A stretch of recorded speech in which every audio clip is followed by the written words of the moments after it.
Okay, so we got the OKC Thunder versus the Toronto Raptors.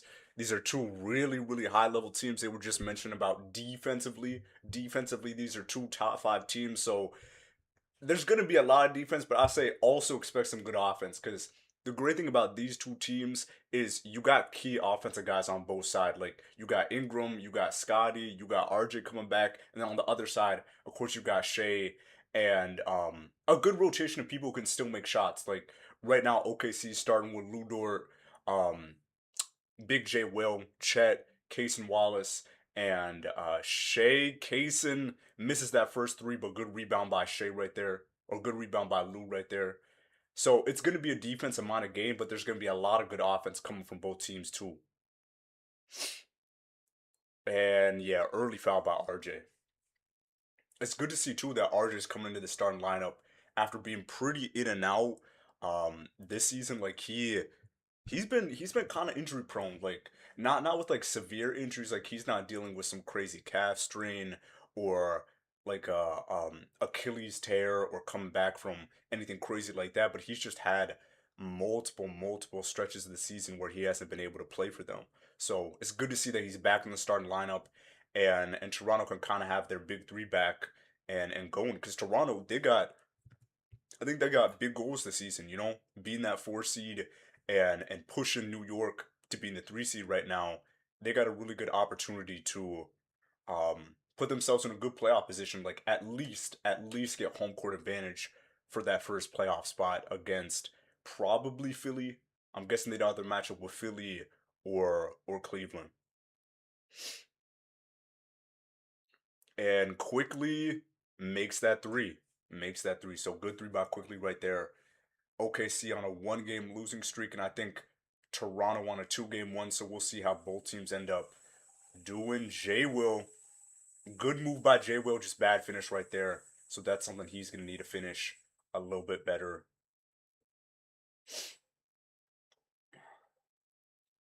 Ingram working one-on-one with Shea and misses that pull-up but gets the rebound.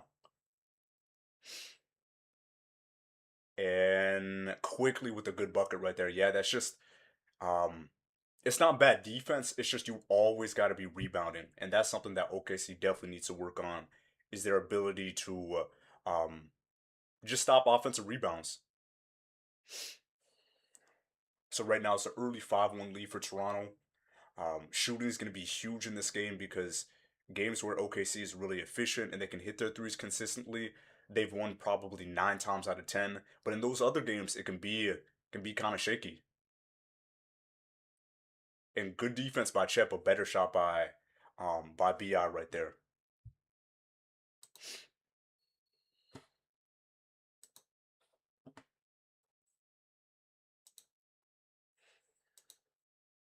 But yeah, right now 7-1, so by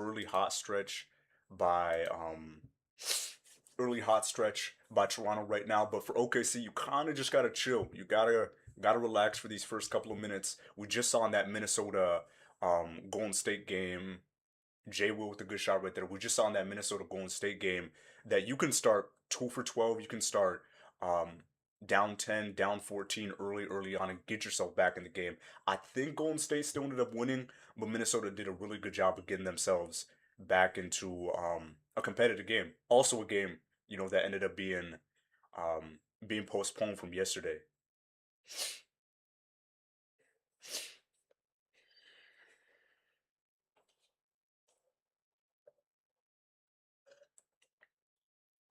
And I think with RJ coming back, there should be some real conversations about what Toronto can do, like long term wise in the playoffs, because they got an opportunity, I think, to um, win their first round matchup. It'll be a tough one against probably Cleveland and or Cleveland or Philly, but they're kind of in that conversation to make that conference finals too. I know they really haven't been at the forefront of those type of talks just because of New York and Detroit and Boston kind of being more in front of them, like rightfully so, like they should be in front of them.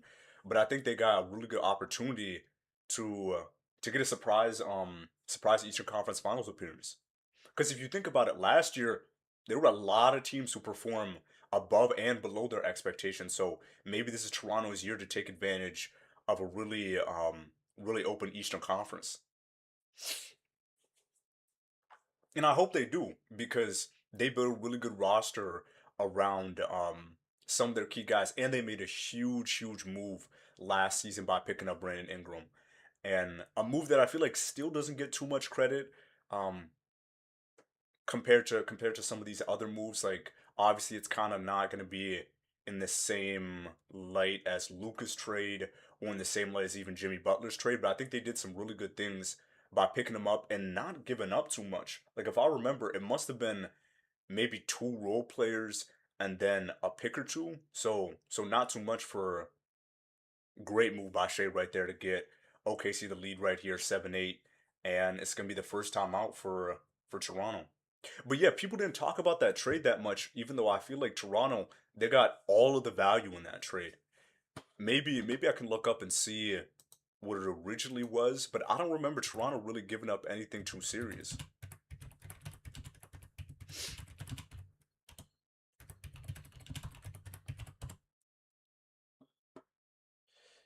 Okay, so yeah, Toronto obviously gets Brandon Ingram, and New Orleans got Bruce Brown, who's not even on he's not even on Toronto anymore, or not even on New Orleans anymore because he's over in Denver.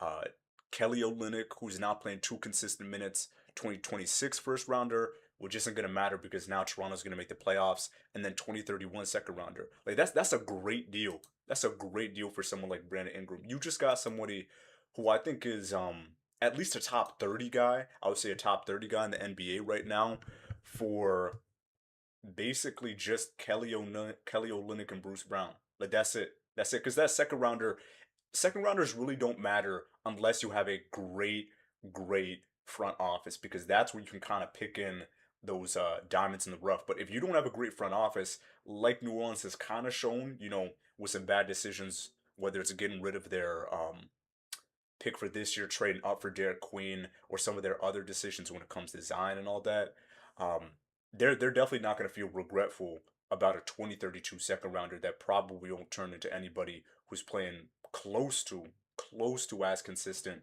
as Brandon Ingram ever has. So that's a big win for Toronto, and one that I feel like I just haven't heard of too much. Like they should definitely um, cover BI a little more in the NBA because he's had a great season for them. He hasn't had huge numbers. Like it's not like he's averaging like 25, 26 points or anything like that. But he's been exactly what this Toronto team needed. I think Toronto before they had him was kind of in this like little limbo time where they didn't really have that go-to scorer on their team. They just had a decent scorer in RJ Barrett, and then they had their all-around guy with Scotty Barnes, and then they had just a bunch of nice role pieces like Grady Dick was a solid player for them last season, but they didn't have that go-to score guy. So they did a great job of going and getting that guy, kind of like a KD Light. Like they did what Houston did, just to like a small degree, and got what they needed to have their closer. Because now in every single game, they don't really have to struggle to figure out who's gonna get the ball in these type of situations. Maybe you see Scotty posting up, maybe you see Scotty catching a lob in clutch time, but more times than not, now you got a guy like Bi to go to when when it gets really close. So that's great by Toronto picking up someone like Bi for not that much. For not that much.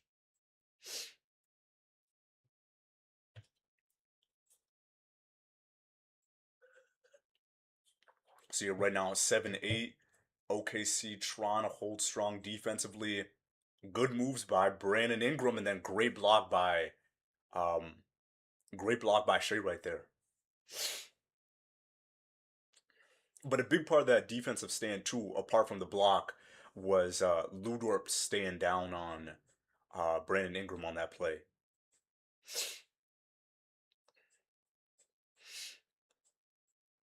And oh, good push shot by Walter. No, that was by Shed right there.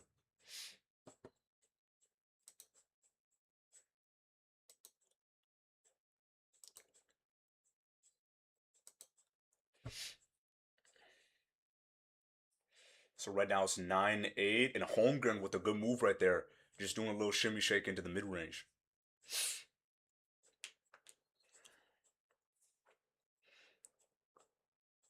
And Chet's been having a really good season. Like um he hasn't been as dominant offensively as he was early in the season. Like early in the season, he was consistently dropping 20 points, but he's done a really good job of stepping it up on the defensive end where I think for the past like month or two, he's been averaging like nearly two plus blocks a game and defensively just regardless of stats, he's really stepped it up in the wake of a lot of injuries when it comes to Kaysen, Ludor, and now Jada out for probably another 2 weeks. And that's why I feel like he should get the All Star nod. Like I know he doesn't have the same type of numbers that Laurie or Keontae George or maybe Denny or some of these other like score first type of guys have. But I think impact wise, um I think Chet has been one of the top players in the West. And like a lot of people will mention too, if you're the number one seed in the NBA with a pretty good gap on some of the other teams, I feel like you deserve at least two All Stars. I'm not saying like it's a pity All Star because you have to have some, but I feel like Chet has played good enough that he deserves to be that other spot for OKC. Because I can't think of too many times in NBA history where you've had a team who's clearly the number one seed in front of other people and isn't getting two two All Stars. And here's some transition offense by Toronto. And good job by OKC getting back, quickly trying to make some space. And Kaysen did play some good defense, but just jumped a little too early on that.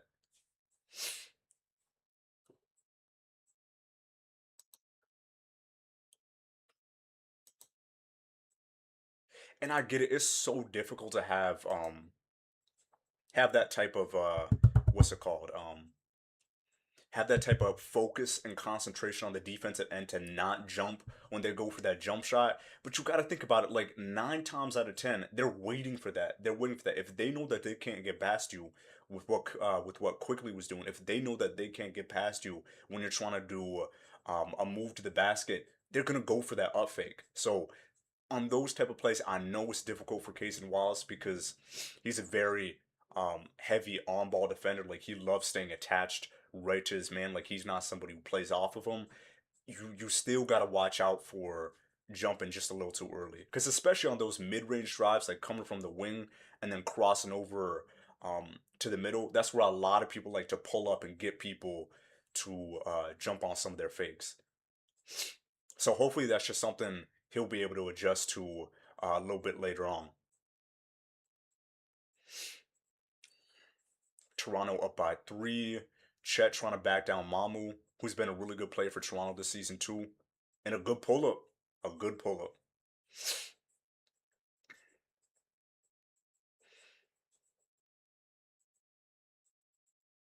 Oh, and that was a really good pass to Mamu, and damn, that was a bad foul. That was a bad foul by Ludor. Damn, damn. I mean, it wasn't a dirty foul. It was just he landed perfectly on top of Mamu's shoulder. And Mamu, shout out to Mamu too, because he didn't throw him off his shoulder or anything like that. Because I know for some players, the moment they get somebody on their shoulder or anywhere near the top of them, they just try to push him off. But Mamu just stays chill and he helps Ludor down. So shout out to Mamu right there. Really good passing by Toronto though, because that was a perfect pass by Shed to get it right in the middle of that OKC defense, and then Shed ends up splitting um or not Shed Mamu Schleps Mom I can't say his full name. Mamu ends up splitting those free throws. So Toronto's gonna be up by two with just 5 minutes to go in the first quarter. And Lou makes that three. Let's go, Lou. Let's go, Lou. Let's go. Um Another thing too is they're switching now a little bit with OKC. Like usually, maybe this is a J Dub thing, him being out, but usually they would have Shea playing like all the way up until like 3 minutes to go Great move by Brandon Ingram on that step back fadeaway. I think it was a step back fadeaway. But yeah, usually they'd have Shea. Good dunk by Casey Wallace. Usually they'd have Shea playing all the way until the 3 minutes. He doesn't end up playing for like the first 5 or 6 minutes of the third of the second, closes the second, and then the rest of the game goes how it is. But they're only playing Shea just a couple of minutes early on. So maybe that's just to help them out with that last game because they had to play a ton of minutes in that close loss to Indiana.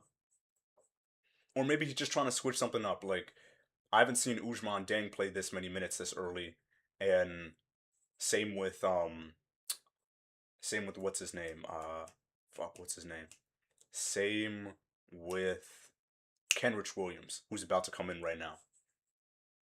But something that you gotta do because OKC right now is missing a ton of players. I think they're missing Caruso, they're missing J Dub, they're missing iHeart, and they're missing AJ Mitchell. So their backup guard with AJ Mitchell, and then their starting three with J Dub, their starting center with Isaiah Hartenstein, and then one of their best backup players in Caruso. And this is gonna be a tough stretch. It's gonna be a really tough stretch for every team because you're getting through the end of the hardest part of the season right before All-Star break is January. It's kind of a weird time because you're right at the center of those 82 games. It's kind of like there's not that momentum from the early season. You're past the NBA Cup, but you also don't have that finish line close. Like it's hard to prep yourself and motivate yourself for the playoffs and seeding because you're so far out right now. So as long as both these teams, Toronto and OKC, can get through what should be like 5 or 6 more games, I think they're gonna do pretty solid. And for Toronto, I think it would just be maintaining that 4 spot, bad turnover by Chet right there. And then for OKC, it would just be keeping that gap pretty wide against San Antonio. But yeah, early on, OKC up by 2 now. BI, ooh, almost turned it over. Grady Dick does a good job of recovering it. And Grady Dick with the wide open layup. Good job by him. Him.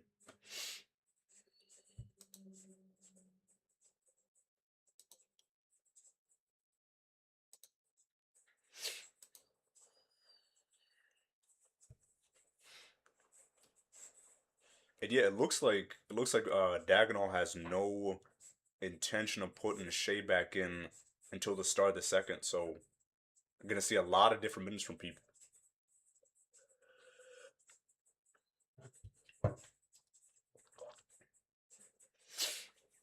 And Isaiah Joe coming in. Isaiah Joe coming in. RJ coming back in too.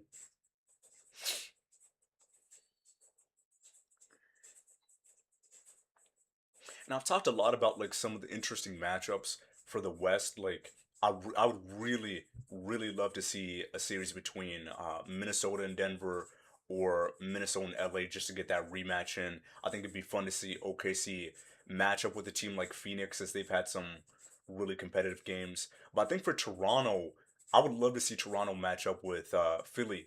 Dang with the good three right there.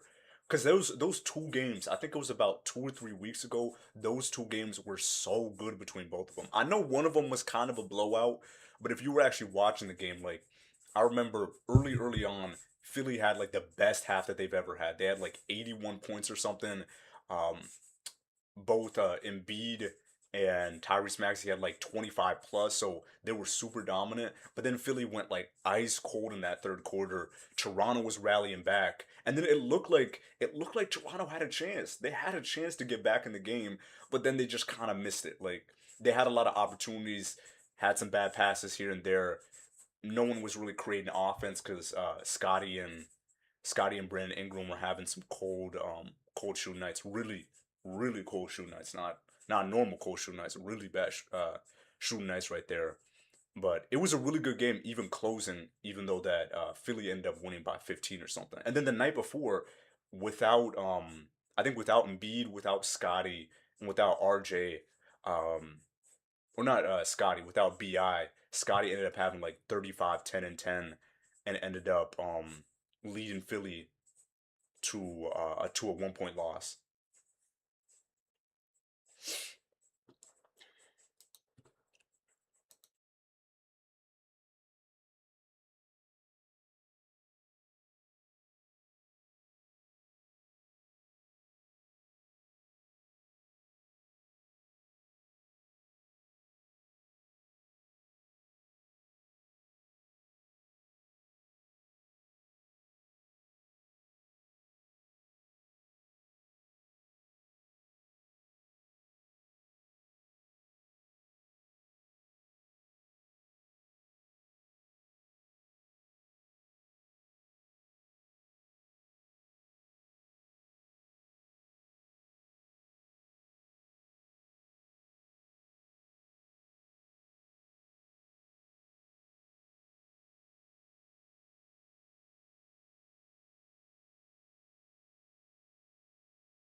Okay, so OKC looking for a little bit more of a lead, end up missing that three though. So it's gonna stay a 3 point lead. They're trying to guard in transition. OKC does a good job getting back though. RJ, let's see if he can do something. Good pass by RJ over to Scotty, who almost gets the and one right there. But it's just gonna be some free throws for him.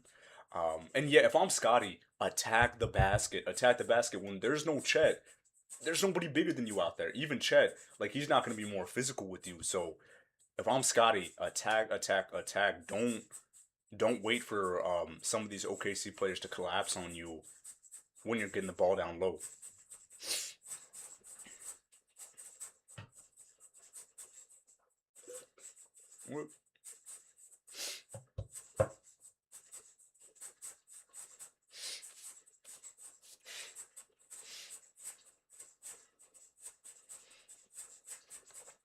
Okay, so it's 2021.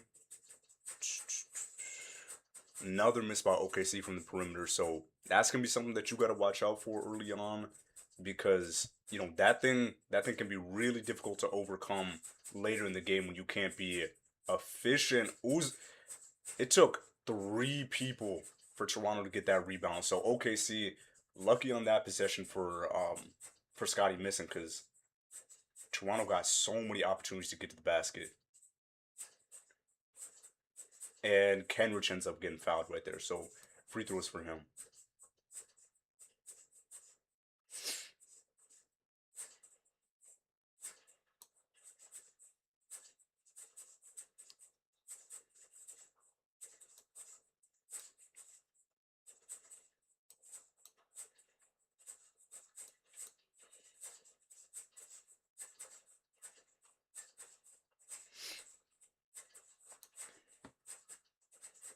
And I get it. I get it. You can't be the type of person or can't be the type of team who ends up not taking any threes at all.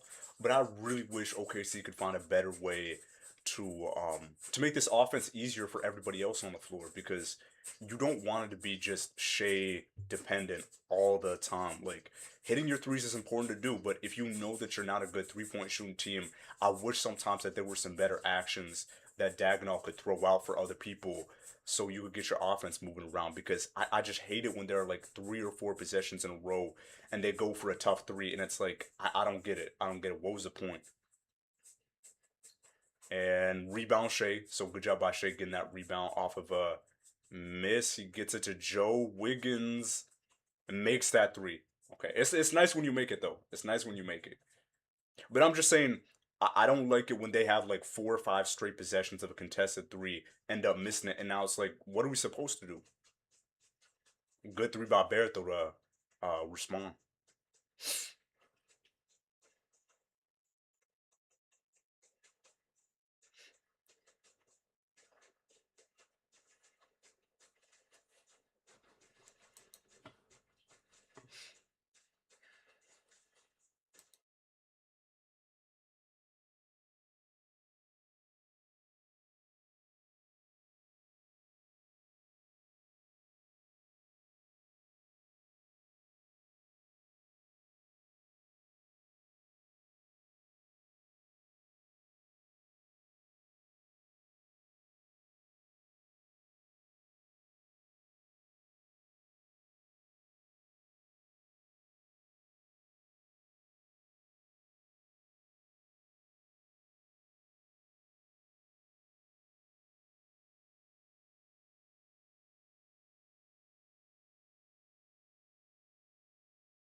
Grady Dick for the three, and he hits a three to get it to a 2 point game right there. I'm paying attention to see if he's going to be a bigger part for this Toronto squad because he was a really big part just being a rookie for them last year. Shea misses that up and under, and it's going to be 28-30.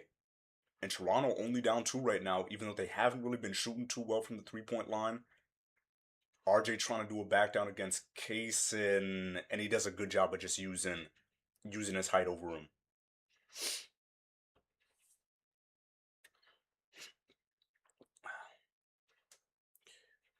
Joe is trying to get some space, but they do a good job defending. And Barnheiser getting some minutes.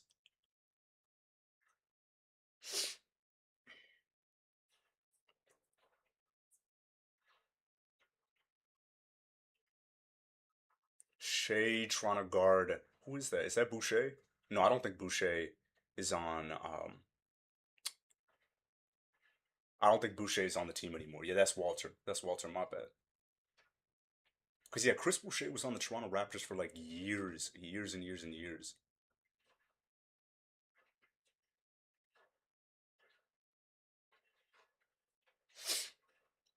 And yeah, Shea just ended up getting triple team on that last play. So Toronto's definitely trying to do what Houston was doing too, where they're trying to make everybody else but him beat him. Because yeah, Scotty comes over, Grady Dick comes over, and then Walter's the dude who's already guarding him.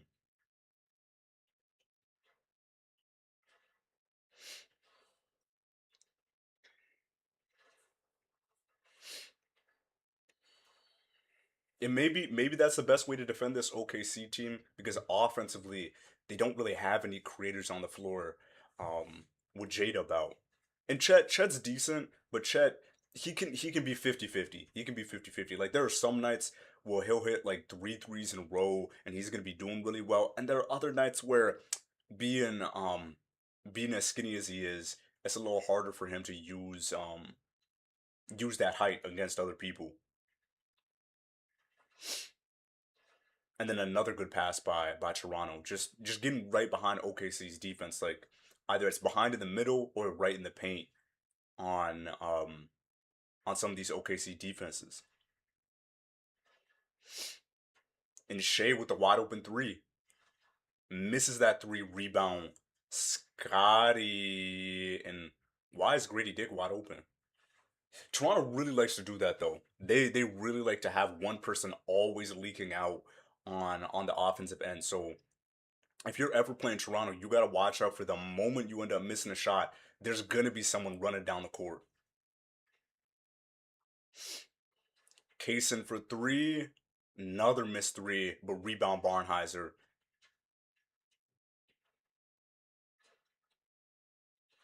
And oh, okay, it's gonna be Toronto ball. So yeah, offensively, both teams not really in rhythm yet. Bi, I think has been a little quiet early on. I'm not expecting Scotty to have a huge night because this isn't really his type of matchup. But Shea and Shea and RJ have been quiet too. So both teams' go-to scorers haven't been doing too much. A big part of that has just been defensive schemes that Toronto's been able to throw at Shea and OKC.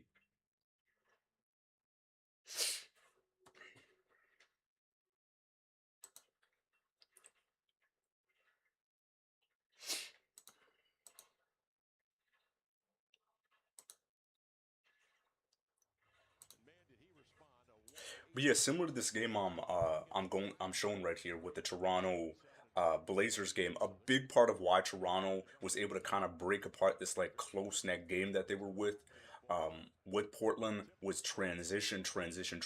Like part of it was Portland just wasn't having the shot making that they wanted. Like Shaden Sharp didn't have the best night and they were missing Denny, but a big reason was Toronto being able to really move in transition. So you've seen it early on already, again, like I was talking about, where there's certain players just leaking out and waiting for that long pass from like Scotty or from any of their other ball creators like Shed.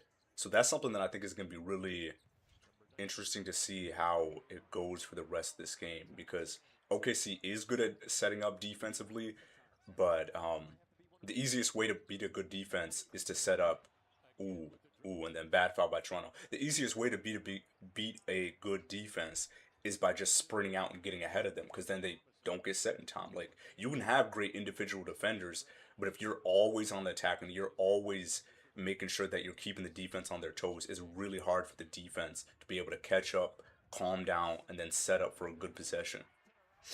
So that's something early on too that Toronto's already done a good job of. It looks like Mamu and Oshai Abaje is coming back in.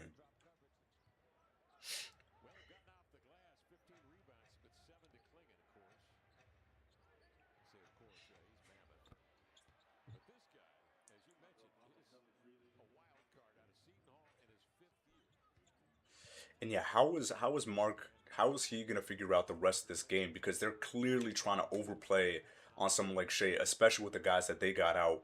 So what are they gonna do? Offensively, just switch it up a little bit, get him some open looks, and get some other guys some easier looks too. And great look for Isaiah Joe, who hits the three. Yep, yep, that's what they need. Shea getting to the paint and then either going all the way or kicking it out to somebody who can quickly kick it out to somebody else for a good look. Bi's also back in the game though.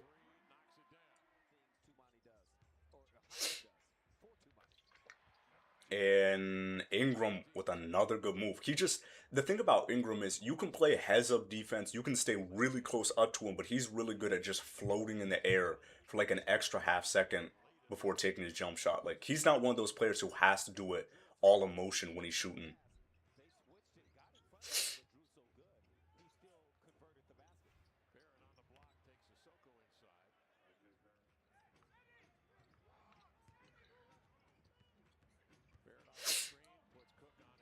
So it's 36-36.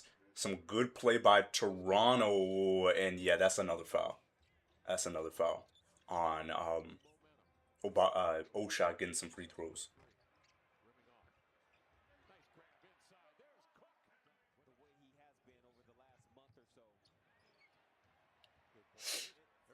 And yeah, it's gonna be open looks. Like for OKC to win this game, since it's been so close early on, it's gonna be from open shooters making those shots because they're gonna keep on doubling. They're gonna keep on playing in the gaps on Shea. So other people are gonna have to win the game too. Like a big reason I think why that Indiana game ended up getting to like a 17-point lead for them is because you can't have Shea scoring 47 and other people not getting their offense off at all. Like you need a little more variety from other people so that you can't key on somebody later in the game because sometimes early on in the game players will try to beat doubles and beat people playing the gaps, but in the clutch it's really difficult to do that because the defense gets even more locked in on some of those key guys because you're trying to really sell out on those dudes who the ball is trying to go to. So I want to see early on a little more for OKC, seeing other people outside of just Isaiah Joe hitting threes. Like I want to see Lou Dort. When you have a wide open corner three, can you hit 50% of them? Like hit 50% of them. Same thing with Case and Wallace. Like I know you're a great defender. Same thing with Lou Dort, but you do need to hit some of these open shots. Like I don't want to be seeing 1 for 6 or 2 for 10 for either of those guys. And they did have a good game, I think, either last game or 2 games ago. But that's something that you got to be able to replicate when you don't have Chet on the floor or when you don't have J Dub at all. Because I think they're considering that keeping J Dub off the floor until after the All Star break, which is probably the smartest thing to do. Because then, he was already going to be coming back like week and a half. So at that point, what's the point of playing them like 2 3 games with a chance to get it re-aggravated like someone like Jalen Green has had to deal with when you could just give him an extra long break and then set him up for just a better healing process because he's really dealt with injuries um, post NBA Finals, and you don't want to play about hamstring. You don't want to mess with any of those type of lower leg injuries or leg injuries at all because one tear, you pop your hamstring or something like that, season's over. Season's over, and that puts OKC in a really really difficult spot. And also, you don't want to see someone like J Dub who's in I think his 4th year. You don't want to see him get that big of an injury early on, especially somebody who uses his athleticism a lot as a part of his game. He doesn't use it all the time, like he's still a super skilled player. He has a good handle. He's the second best ball handler and creator for not creator, but second best ball handler and shot creator for OKC. But he still uses a lot of athleticism, especially on the defensive end. Like that's something too that I'd be a little worried about him coming back too early when it comes to his hamstring thing. Is you don't want to get your hamstring shot and then the next time you come back, it's taking you months and months and months to get to that of defensive level of health and physicality. Because going vertical again, I still feel like it's easier to recover vertically as an older player or as an injured player than it ever is to adjust side to side or explosiveness with some of those other directions, because it's asking more of you. Like moving side to side on defense or offense is harder than going downhill or vertical um, when it comes to playing. So I'm hoping they just ease him in. I know it's going to be a rough stretch for OKC. They might drop another two more games between now and the All Star break, but the same goal is the same goal. Like at the end of the day, the record that you were, I don't even know if they were shooting for it, but the record that people had them shooting for, completely out of the conversation. That's not the conversation anymore. So now that you know that that's not really a part of what you're trying to do this season, and probably not even 70 wins either. Like I don't think 70 wins is in the conversation. Now you should really be smart about what you're trying to do for the long term, and maybe that even means making a move before the trade deadline. Like I think it's pretty obvious what OKC's biggest Achilles heel is, and that's other people contributing on the offensive end when it comes to shooting. So maybe that's something that they could try to do. Right now it's 37-36 after a OKC turnover. BI, great pass to Mamu. But great block. Oh, nope. Nope, that's going to be a foul. Couple of really good cuts, though, by Toronto in the middle of the court and behind the defense near the baseline, though, getting some easy twos for for some of these guys. Mamu, he's just got to make free throws because right now he's 1 for 4. Okay, there he goes. There he goes.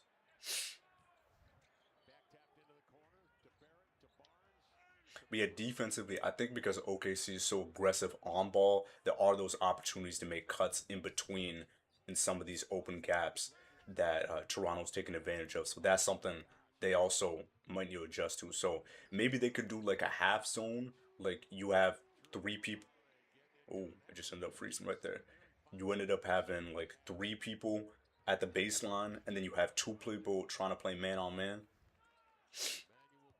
Lou Dort with the three right there. So good job by him. It's 39-39. And yeah, he's doing good early. Like he's 3 for 5. Like that's a good sign. That's a good sign. Quickly misses that jump shot. Rebound Lou Dort. About 6 minutes to go in the second quarter. Lou to Isaiah Joe. Ah, he misses that three. I want him to take those threes though. He's the best shooter on the team. And Ingram with a good move over Shea.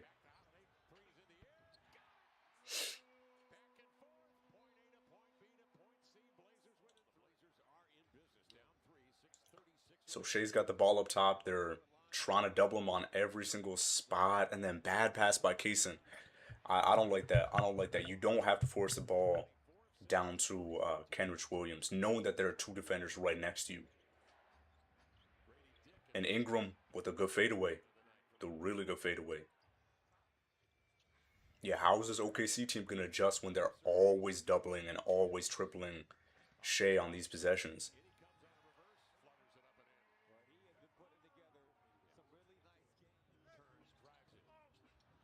Lou makes that three. Okay, okay, Lou, you're helping out. You're helping out. You're getting these open shots off of defenders collapsing in on Shea.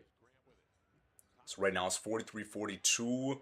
Okay, so he's playing some good defense up high. They just gotta watch out for some of these gaps. Mamu. Ooh, that was a tough shot. That was a tough shot.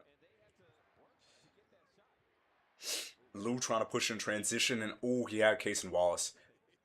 But he got it to Kenrich Williams, so my bad, my bad. Kenrich had a wide open look and great pass by him.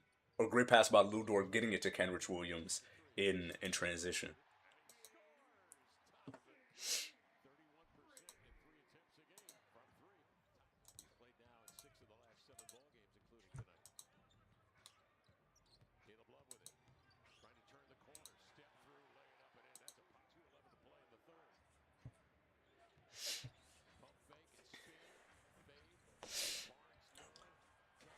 And I got confidence. I got confidence that these other guys can help out outside of Shea offensively. It's just what type of night is it gonna be? Because that's really what it is. Like that was the same thing for the playoffs too. Like I don't know why I don't know why people were so focused in on. Oh, I understand. I understand why they were so focused in on the defense, but I felt like people didn't talk about the offense enough. Like there were a lot of struggles that the offense was having throughout all of their playoff series, apart from Minnesota. Like Minnesota, they didn't struggle too much on that side offensively. I felt like all the role players, Shea, Chet, and Jada played really good throughout that whole series. But in most of those other series, even in that Memphis one, um, especially when they were trying to overplay on Shea. Offensively, they were struggling, and that's because the biggest weakness of OKC, at least for now, is forcing them into being a jump shooting team. It's the same thing with Houston. Like once you get away from your go-to guy, KD, it gets a little shaky. It gets a little shaky. So that's why I wouldn't really be surprised if Presti ends up trying to make some big move either during the draft or during the trade deadline. Because maybe the trade deadline, you don't want to give up on one of your core role players to get a shooter who might not be playing like 25 minutes a night. Because that's a big thing too. Like OKC could get a shooter, and that definitely would help their roster. It's just a question of, well, how many minutes will he really be getting? Because like Isaiah Joe is the best shooter on the team, but he's not getting nearly as many minutes as he would be in a different situation, even though he's a great shooter. So it's kind of this balance. Like if you end up getting a shooter, you might have to get like a really good shooter and give up somebody who's playing key minutes for this team for them to even have a reason to get him, because there's no reason to trade away a draft pick or two and then a decent role player for somebody who's only going to be playing like 15 minutes a night. Like at that point, it's like, what are we doing? Like you're going to give up a defender, someone who's good at defense. You're going to give up picks for someone who's not going to be playing 25 minutes a night. Like, it doesn't really make sense. So, I think there's a better chance that OKC just figures it out as the season goes along and sees how this playoffs does, see how this playoffs go, and then they're going to figure out what happens in the draft. Like, the draft is going to be a really big one for OKC because they have a lot of options. They got a lot of options. They don't look like they're going to have as high of a draft pick as they were expecting before, with the Clippers playing as well as they were, or as well as they have been, because the Clippers have been really good recently. Um, they're not in a position anymore where they would be getting a top three pick like it looked like they were going to get. But they're still going to have four first round draft picks. So with that in mind, you got a chance to get a couple of good people, and then maybe even try to leverage that to move up in the draft. Because yeah, you could take the Jazz pick if it doesn't end up being a top eight pick, and then the Clippers pick, which is probably going to be somewhere between, um, I would say somewhere between the lower lottery and somewhere around like 15 or 16. Use those two picks and try to move up to a top 10 spot. Isaiah Joe with the big three, the really big three, or not even a top 10 spot. Maybe try to move into the top five. You can't move into the top three with two draft picks because the top three is just way too stacked this year. But they could definitely leverage it to get like their guy. Like they're not going to be able to use it to get a Darren Peterson or anybody like that, but they could use it to get other people. Yeah, no Peterson, no Debonsa, no Cam Boozer, but maybe some of these other guys, like maybe a Cuff, like maybe they could get Darius a Cuff somehow, especially since the PR for those other three guys is way bigger, that they could kind of leverage their two picks and say, you know what, New Orleans, no, not New Orleans. New Orleans doesn't even have their pick. Atlanta, who has New Orleans pick. You end up getting Darius Cuff. You didn't end up getting Debonsa Boozer, or good move by Shed right there. Debonsa Boozer or Darren Peterson. So do you really want Darius Akafor, would you like two first round picks? Like they got that option. And Kenrich with a good move right there. So it's OKC leading 45-49. It looks like Shea's gonna rest for the rest of this half. They're trying to get it to Ingram, who's been a really good shot maker for this Toronto team. Fade away, and he misses it. Chet, you gotta get the rebound. Chet, you gotta get the rebound. Damn.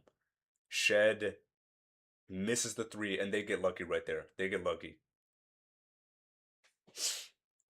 Yeah. Yeah, they get lucky right there because Chet, I know you have such a big defensive responsibility, but you gotta get that rebound. You're 7-2 or 7-1.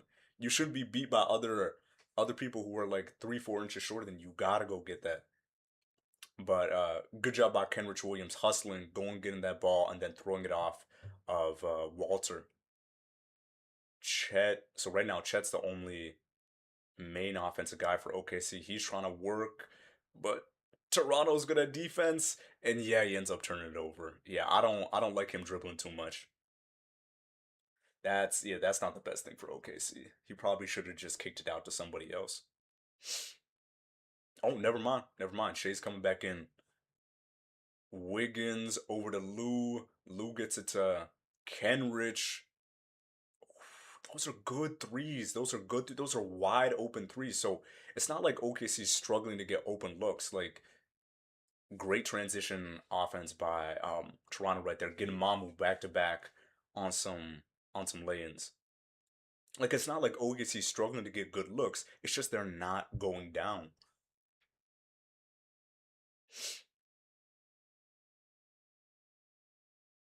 Lou ends up another turnover. Another turnover. Mamu looking for Shed.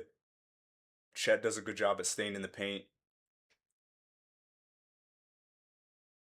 And OKC rebound. So they'll have a chance right before Shea comes back in to get another score right here, which I think they need.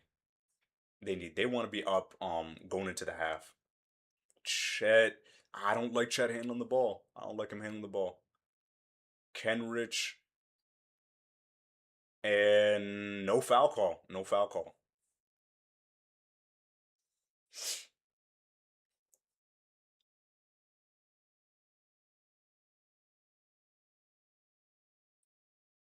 See, it's 49-49, and it's been really quick. Another good lead pass.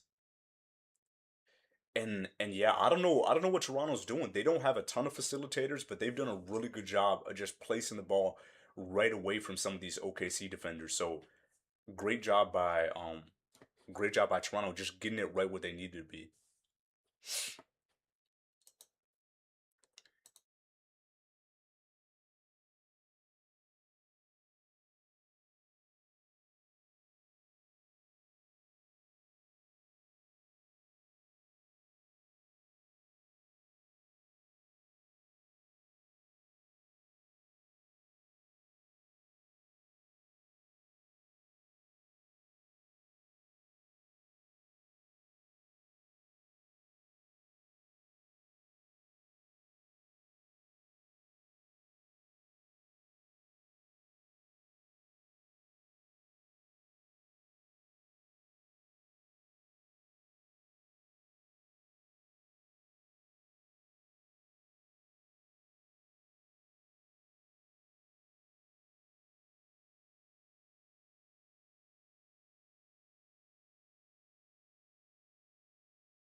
And almost the and one. Almost the and one. But Shea's gonna go to the free throw line and get some more points for OKC right here.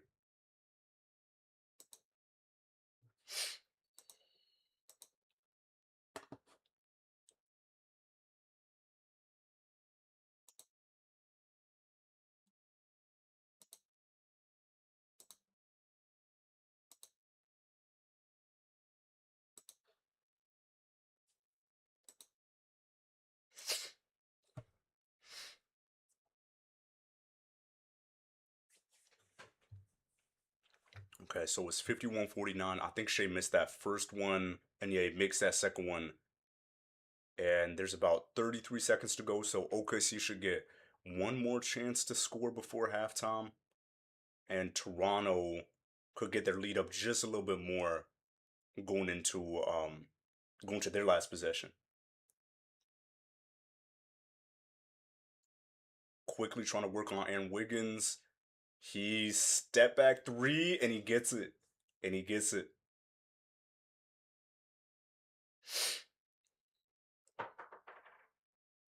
Shea gets there, but they already try to double him and then miss by Chet. So it's going to be 54-50 going into halftime. I think the biggest takeaways right now is definitely the aggressive defense that Toronto was showing Shea because they got the ability to.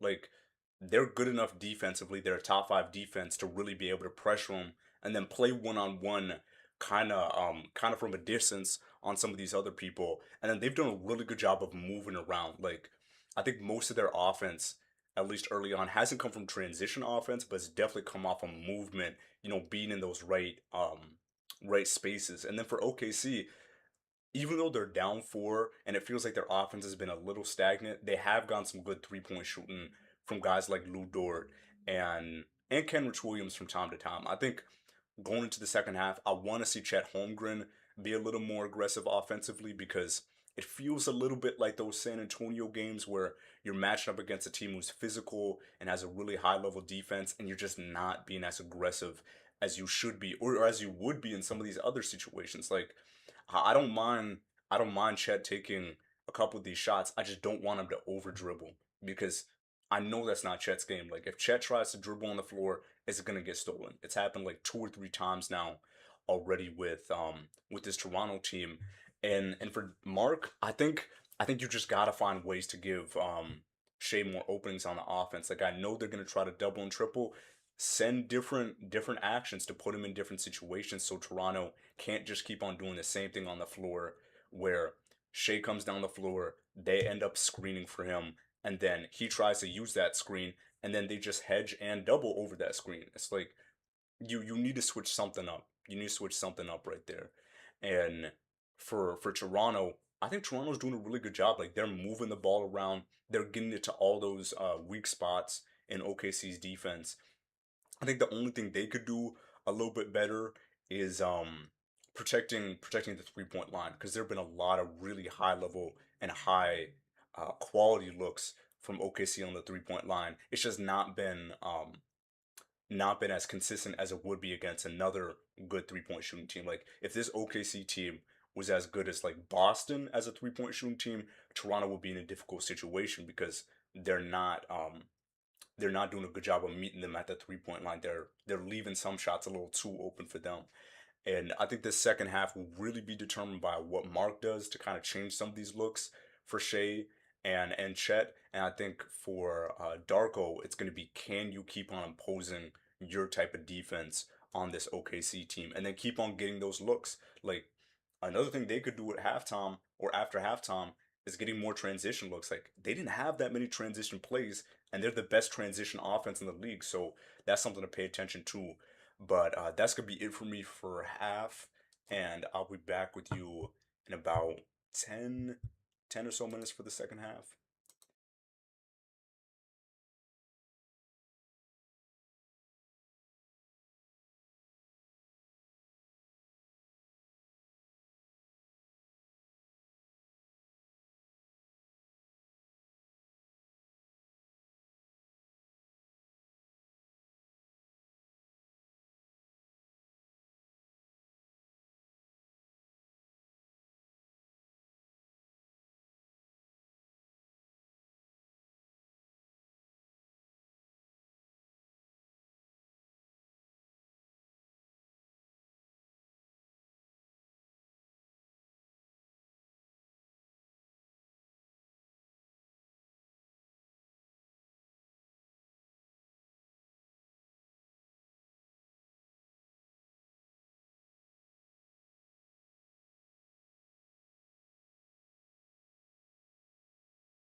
Okay, so we're back for start of the second half. Toronto starting with a 4-point lead. And yeah, I just want both teams to kind of just adjust a little bit offensively because Ingram, ooh, I don't know if that was a foul. I don't know if that was a foul. Okay, okay. I understand though. It might have been a blocking foul because um Ludor ended up pulling the chair. But yeah, what happened right here? Ah, no, that's not a foul. That's not a foul.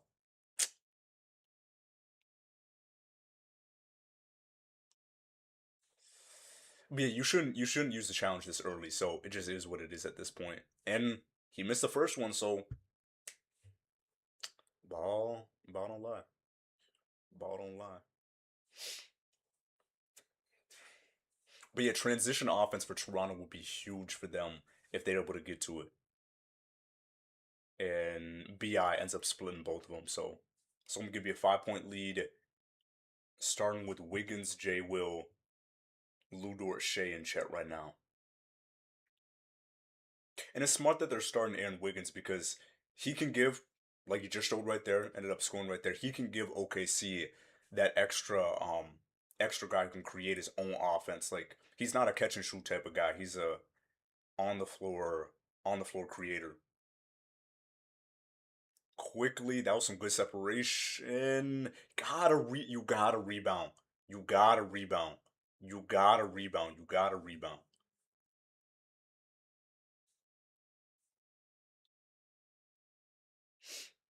And I know it's tough. It's tough without Isaiah Hartenstein, but you got to keep some of these Toronto players out of the boards on the offensive side.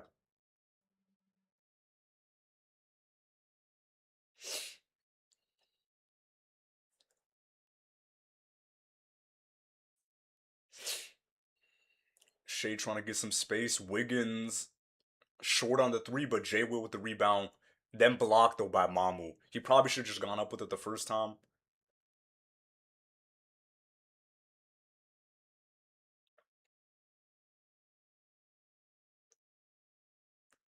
Shea playing good defense on Ingram though, so OKC's got a chance to close in a little bit. Shea trying to find some space. Wiggins kicks it all the way out to Jay Will. Chet, good pass to Shea. Wiggins misses that three, and another rebound by Toronto. Another bad rebound. Another if you don't rebound off of some of these Toronto shots, I feel like there's a really difficult chance for OKC to be able to come out with a win in this game. Quickly misses that three. Okay, Shell with the rebound.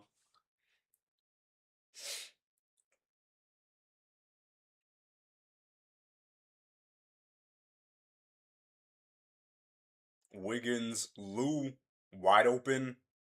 Misses. You gotta make those. You gotta make those. There's nobody close near you. And a really good transition play by Toronto right there to go up by 7. But yeah, it's open shots, it's open looks that they're missing, and it's the doubles that Shea's still having to deal with where the moment he gets the ball, there are two on him. See, it's something that OKC's gonna have to adjust to, and people need to start knocking down shots. Like there's not many two other. It's not too complicated. Like it's dealing with doubles, and then it's making your wide open shots. Because Lou Dort, he had 20 seconds, he had like 30 seconds just to wait on that. He had a ton of time to get a good look on that last play.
Okay, so 59-52 OKC ball.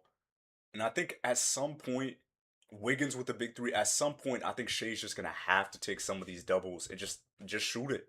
Just shoot it. And that was a really good three drawn up by Dagenham because they needed that. Scotty trying to find somebody. He's got J Will on him. Shea trying to keep up with RJ, who kicks it out too quickly. That's a good three. Misses it though.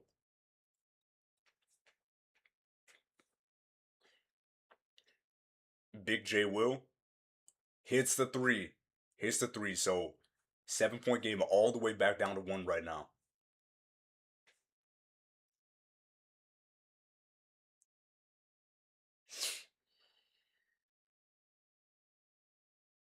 Ooh, a little bit of mismatch right here. I'm surprised quickly didn't take that up against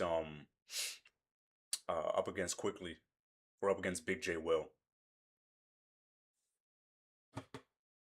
Ooh, looks like it's freezing a little bit.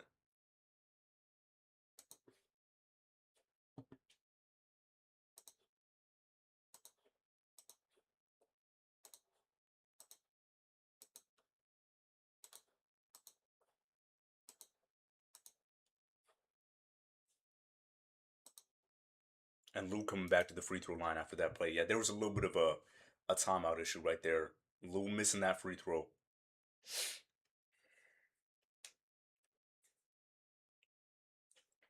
But at least OKC's in a better position than they were with Indiana. Because during that Indiana game, um, it was tough for them.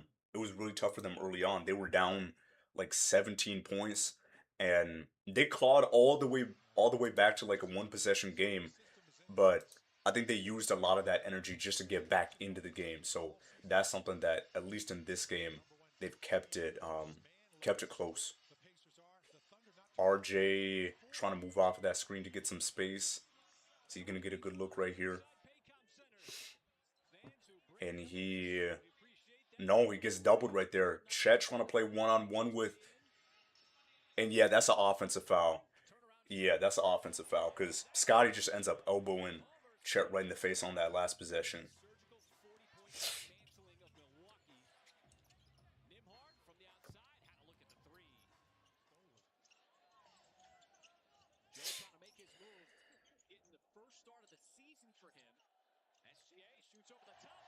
And yeah, just trying to see what is Scotty. Yeah, Scotty just ends up. It's not even intentional. Like it's not. I don't think it's to be a flagrant or anything like that. But yeah, he hits Chet straight in the face with that elbow. So it's gonna go under review, but I'm hoping it's not a flagrant or anything like that. I think it's a fair foul because you still ended up elbowing somebody um in the job, but it's not intentional. Like you can see Scotty is just trying to go normal up with um up with like a normal motion. So hopefully it's just a foul. It's not anything too serious. But that's a really big play by OKC because now you get that stop. It's not gonna get overturned to not being a foul. So you get that stop, and now you got an opportunity to tie it up or take the lead right here. But yeah, this is a better situation than that Indiana game. But yep, no upgrade, no upgrade. Um, it's different than that Pacers game because they're not down 17 trying to come back late into the game, but it is similar with two teams who play really fast pace, like the announcers were talking about earlier, where they're um they're used to pushing and pushing and pushing, and I think that's a big reason why Indiana was able to take OKC to seven in that final series. It's just so hard to defend, even if you're an elite all-time defensive team. It's so hard to defend a team that just doesn't let you get set. And when you have five people constantly in motion, especially with someone like Tyrese too, who he doesn't play slow at all. Like he's not the fastest player, he's not the most explosive player, but he's always moving. Wiggins trying to get it to J Will. J Will gets it to Shea. Shea finally gets some space, kicks it out to Chet, who gets it out to Aaron Wiggins. Misses the three, but good rebound by Chet. Chet didn't hold on to it.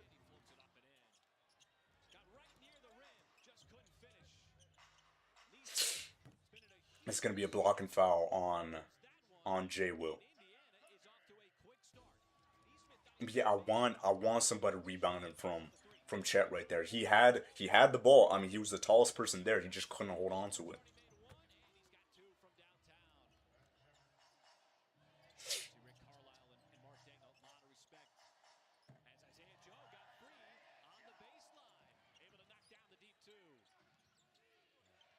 But yeah, it's gonna be free throws for Scotty, and yeah, that was a hard charge to try to take right there, and that means they're gonna have to go a little smaller.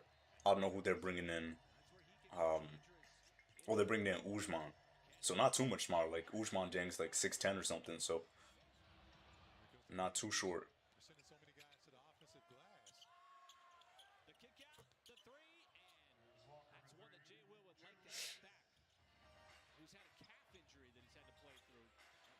Wiggins out to Shea. Ah, that's a bad pass. That's a bad pass. But they don't end up turning it over. Shea pulls up and hits that shot. That's the first shot I think he's taken in the second half. And yeah, he's only taken 6 shots this whole game.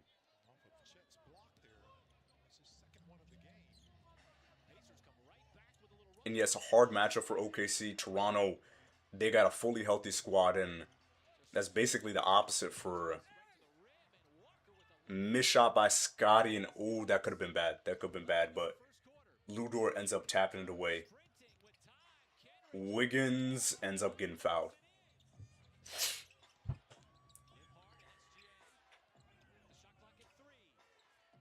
But yeah, playing with pace against elite defensive teams is the best thing that you can possibly do. So as we keep on going out through the season, I'm really interested to see like is Indiana or not Indiana is Toronto gonna be able to upset a team like Detroit because Detroit plays really similar like this OKC team where they're very defensive minded, don't have a lot of offense coming outside of their main guy with Cade Cunningham. So I would watch out for a first round or not a first round but like a semifinal, maybe a semifinal upset. Like I could see Toronto winning that 4-5 matchup against either Cleveland or Philly. I think they got a better chance against Cleveland than they do have against Philly, and then they end up maybe beating Detroit.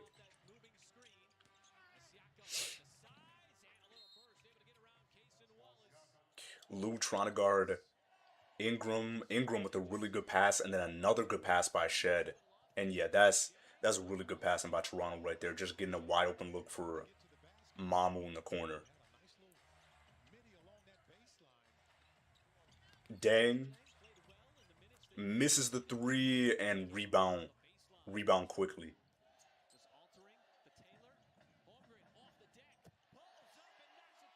And missed three, but it was a good look for Mamu again.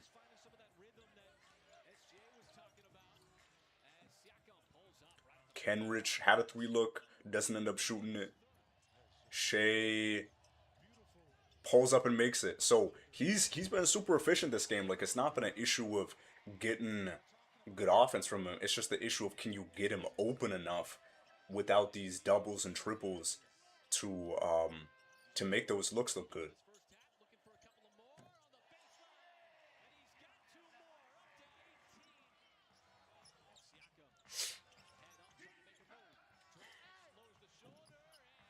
And good sound too. J Will coming back. Um, but not for Ujman. I think that's for Aaron Wiggins.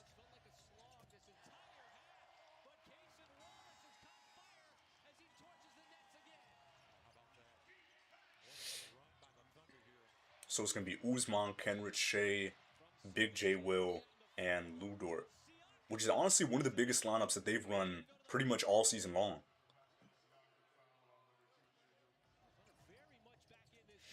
Ujman Dang with the ball, J Will trying to get it to Shea.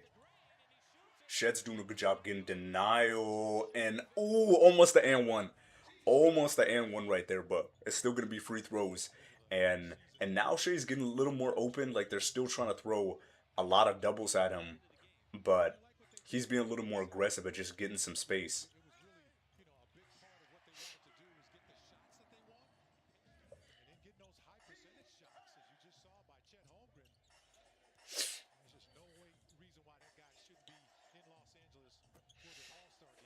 So let's see if OKC can finally get it tied up because on a lot of these possessions, it's been they've had a chance to get it tied up with down two, but they just end up missing the front end of one of their free throws. Okay, so Shea ties it up 66-66. Still think Toronto's outplaying OKC right now early on though.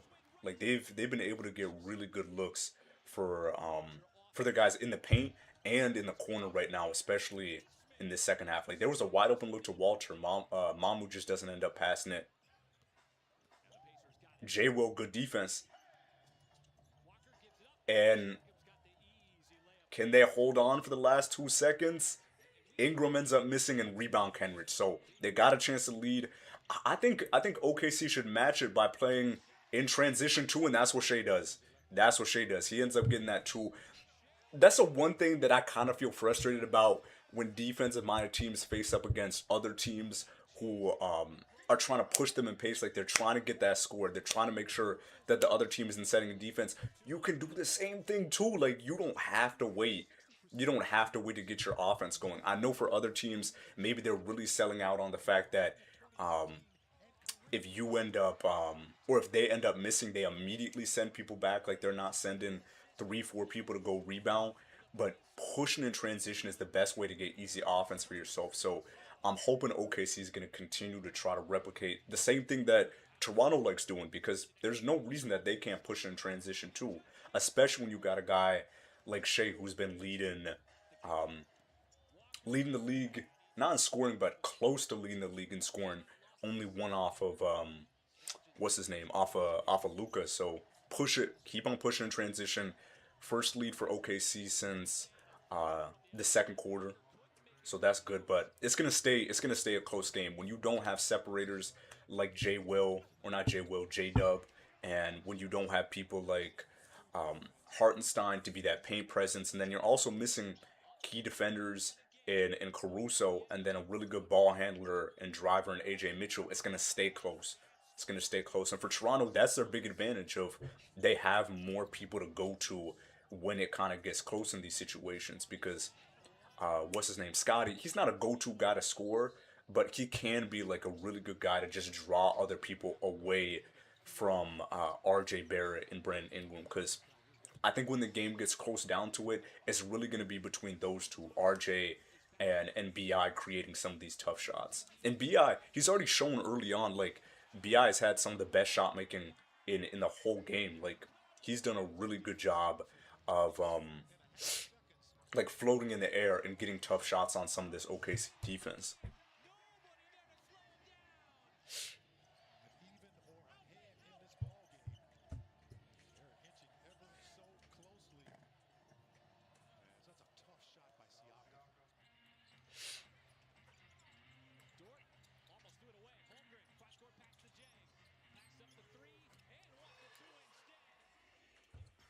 But yeah, Shea, he's getting a lot warmer. It was kind of a cold what's it called? It was kind of a cold second quarter for him. They were really playing aggressive defense on him. Now he's looking like he's warming up a little more.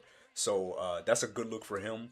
And yeah, if he can just keep on going with that, he's 3 for 3, 8 points, and that's probably going to mean that Mark is going to try to keep him in for as much of that third quarter to build some more momentum. So I won't be surprised now if you see him closing out this third quarter and then staggering his minutes just a little bit. And turnover, is that a turnover? Yep, that's a turnover by Toronto. Shed just ends up getting a little too close to that baseline. Yep.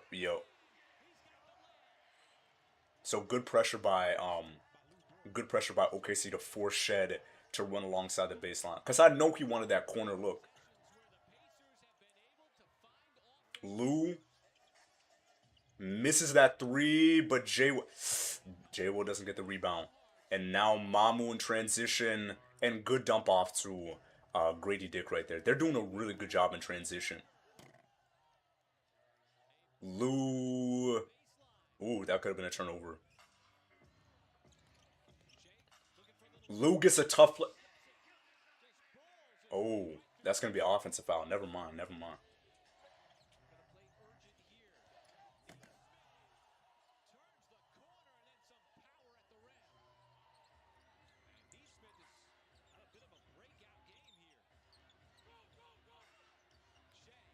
Wait, is this an offensive foul or an and one?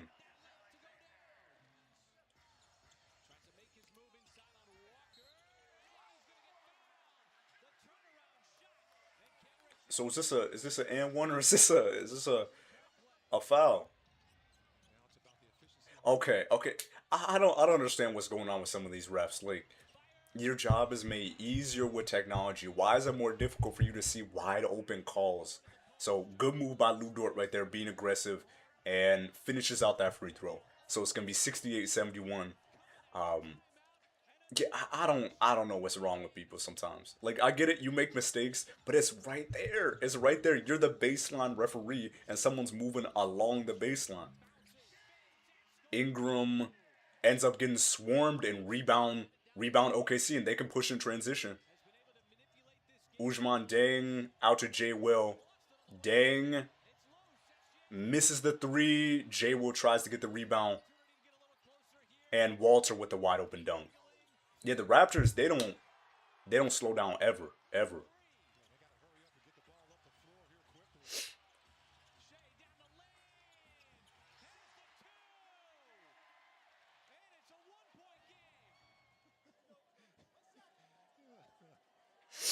That's gonna be a foul on Grady Dick. Good job by Karen's just playing aggressive against them, not letting them swarm him.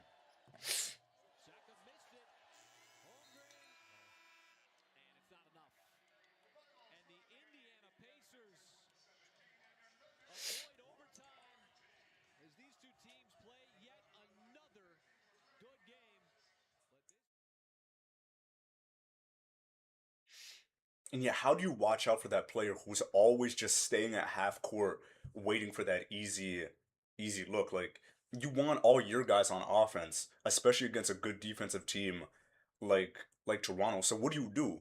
Do you have somebody who's kind of just watching like a safety or something, like just someone waiting in the back, making sure that there's not wide open looks for him?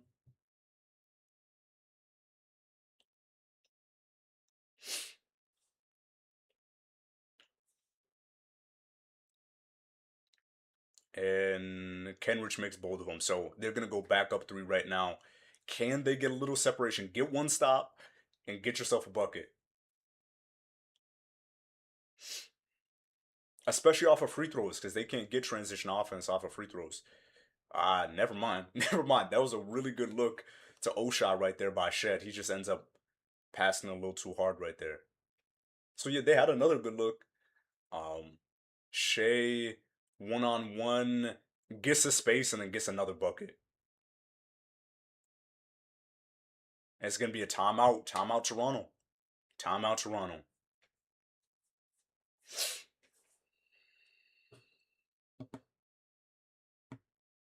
Yeah, I think Shea is like 4 for 4 or 5 for 5 in this third quarter, so he's really turned it up for OKC. And that's what they needed. That's what they needed. They weren't gonna win the game if Shea had another cold quarter or if they were really forcing the issue by pushing Shea to only be a passer this game. Like they need him to still score. There are gonna be those open looks, but OKC at least halfway through the season and last season hasn't shown that they can just be a knockdown team even when there's wide open shots. So it's been really important for him to keep on going offensively while other guys have stayed cold. But I still want more from Chet. Chet, you need to be more involved in the offense. Like you were 7-2, or you're 7-1, and you can shoot. Like you should be a mismatch for this Toronto team.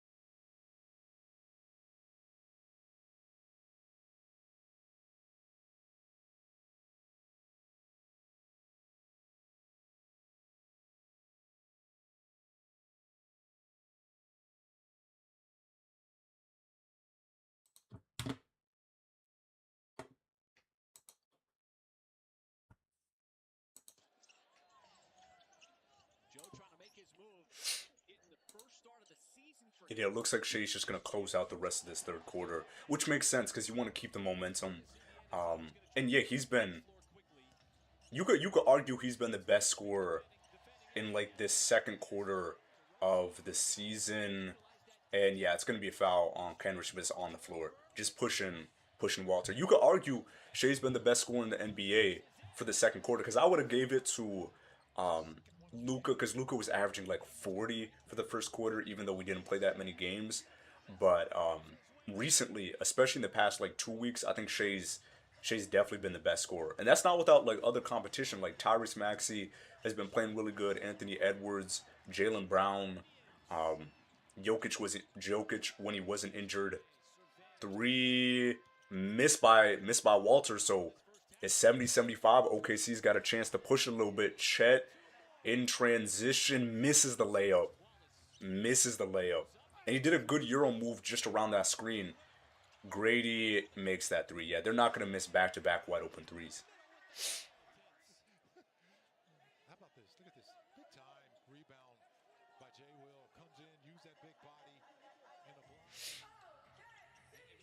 Kenrich trying to look for some space. Ends up turning it over though. And great steal by Isaiah Joe though. Shea in transition gets the lay in. Gets the lay in.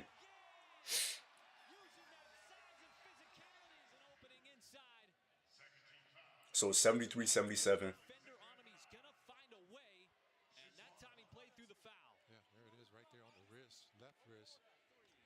Barrett makes a three.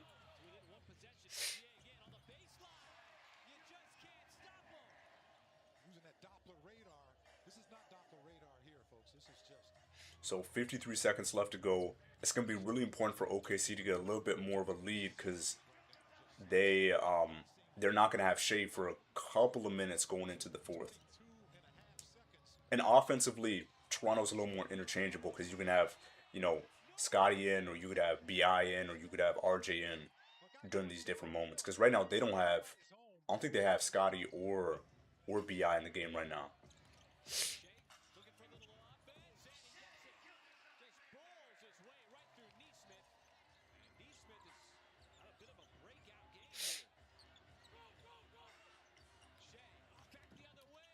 And I think the big thing with Shea too is Shea doesn't miss that many shots getting to these 30s and getting to these 40s. Like for a lot of other people, you got to shoot 25, 30 shots to get to 40 points, but he can do it on like 16. And not off a lot of free throws either. Like I think last night he had like 12 free throws or something. Isaiah Joe with two good free throws. He had like 12 free throws and then everything else was buckets. So um yeah, he's definitely been the best scorer I feel like in the past month or so. Right now, 3 point lead, and Shea almost got that steal. Pushes Grady Dick into the transition. Grady misses it. Rebound Ujman. Ujman Dang.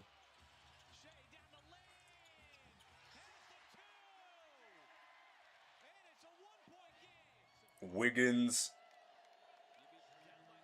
misses it, but it's gonna be a foul on the floor. It's gonna be a foul on the floor. Just pushing Chet out the way.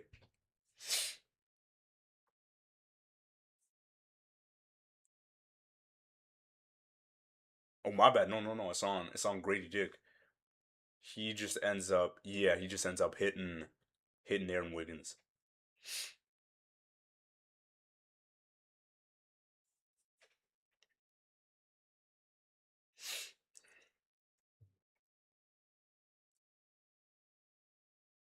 Oh, the Kaysen. They just mentioned Kaysen Wallace. I didn't even realize he's been out this long. He must have gotten hit or something. Cause yeah, he hasn't been playing at all this third quarter. So another injury for OKC.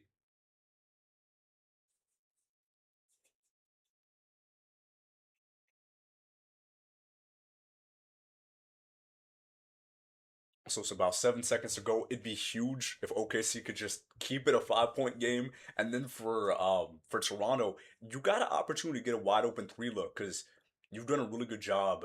Or Toronto's done a really good job in the third quarter at getting those type of looks. OKC playing good defense and big three. by Shed right there to make it a 2-point game.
And Chet ended up missing that three. Those are three looks that he should probably be getting.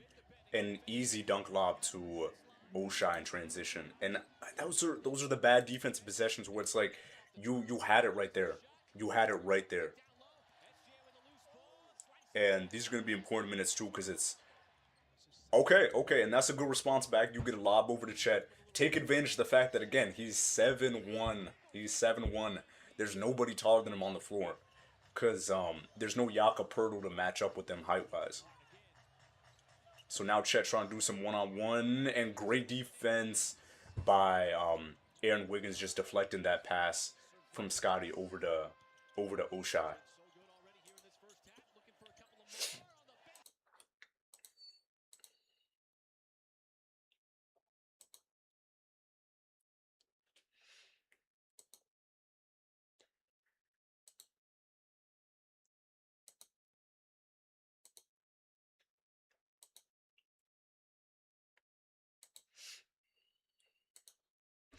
And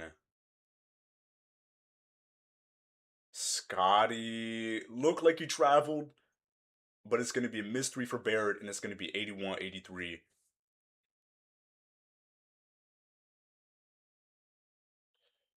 Wiggins almost gets that lob up to Chet, but they do a good job of getting somebody in front of there. Barrett, good move. Okay, see with the rebound. Jang trying to find somebody. He ends up getting doubled and almost turns it over, gets it to Chet, who gets the dunk in. Gets the dunk in. So yes, 81-85. Quickly Gets it out to Scotty, and great pass by Scotty to get it to Oshai. Yeah, that's a really good pass by Scotty right there.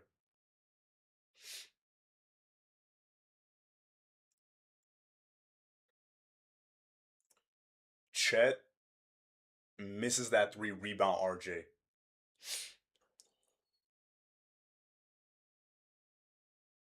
And three, good three by quickly right there in transition.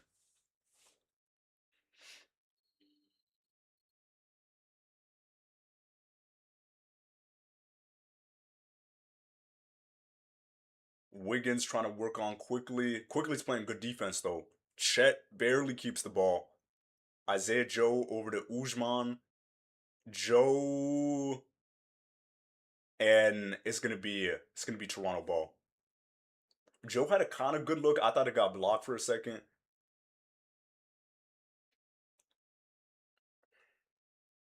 And yet, even though it wasn't really a transition play for Toronto, it was kind of 1-2 at the same time because you had quickly trailing from half court getting a wide open three.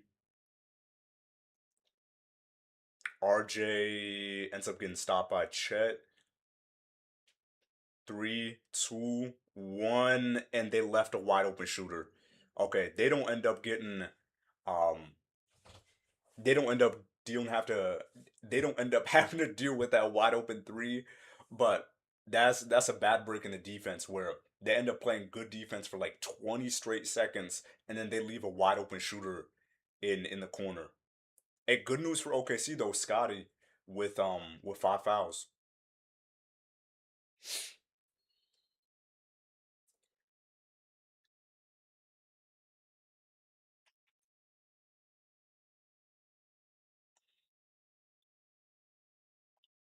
Ujman trying to find somebody ends up finding Aaron Wiggins, gets it out, and oh, Ujman should have shot that.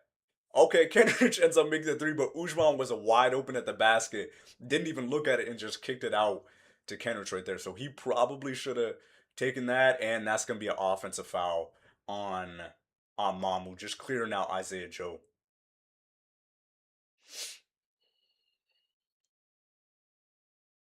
Yeah, you can't be using your elbow when you're trying to set up screens on people.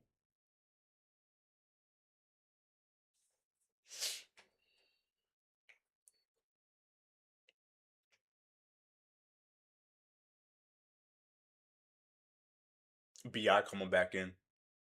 So not too much longer before Shea probably comes in. Lou Dort coming in. Probably for Ujman, I'm guessing. No, for Wiggins. For Wiggins. I don't know if I like that though. That means you don't have any creators for OKC on the floor right now. Ujman had a good look at the 3 point line, doesn't end up taking it, gets it over to Chet. Chet ends up getting doubled, swings it to Isaiah Joe, who misses it, but rebound Toronto. That's been a big thing. OKC has fought for some of these rebounds, but more times than not, it's been Toronto getting them.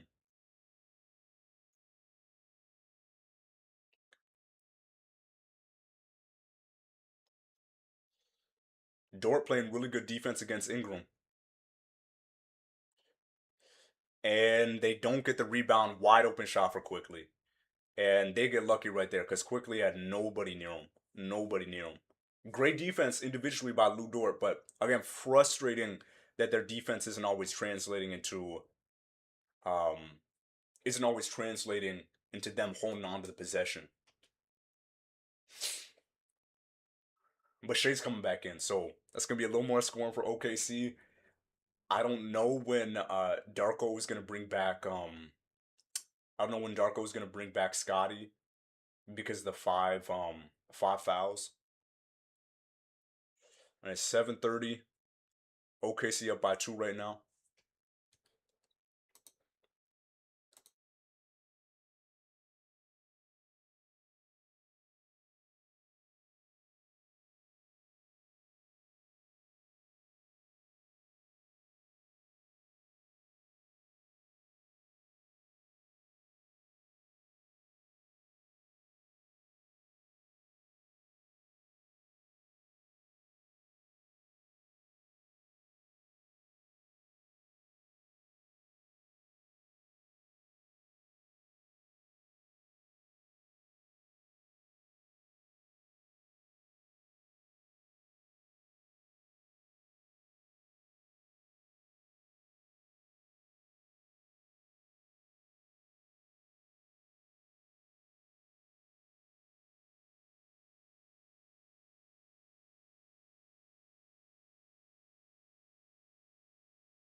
Damn.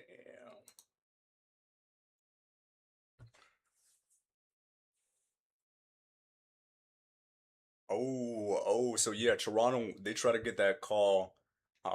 They try to get that call off of Kenrich Williams, and it did end up being off of Kenrich Williams. I thought it was off of Grady Dick, but it ended up being a foul anyway. So it's gonna be free throws for Kenrich to try to bring this to a 4 point game.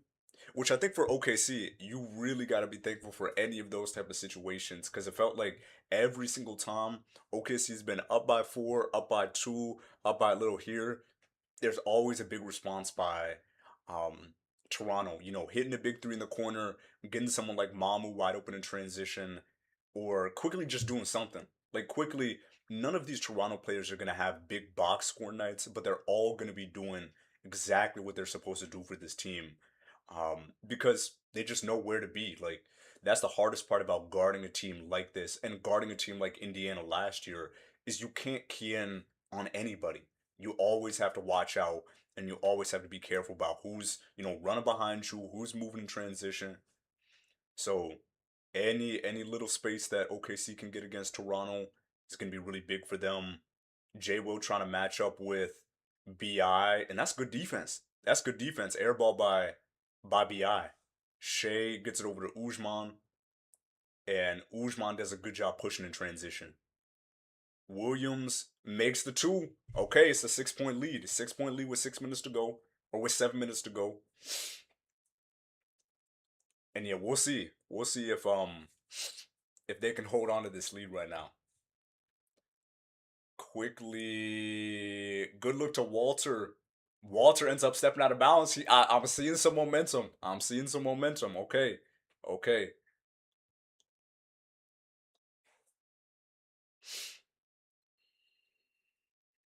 And yeah, and Usman Jang, like the announcer was talking about, really good play by him because he ends up not letting Toronto try to trap him up top after Shea has to pass it to him.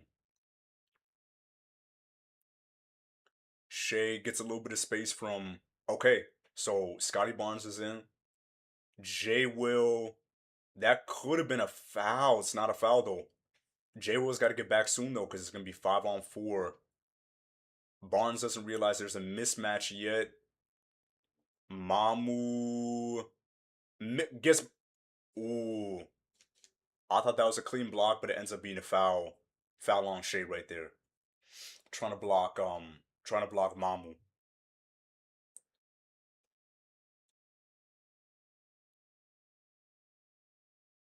Yeah, he just swipes down on Mamu's arm.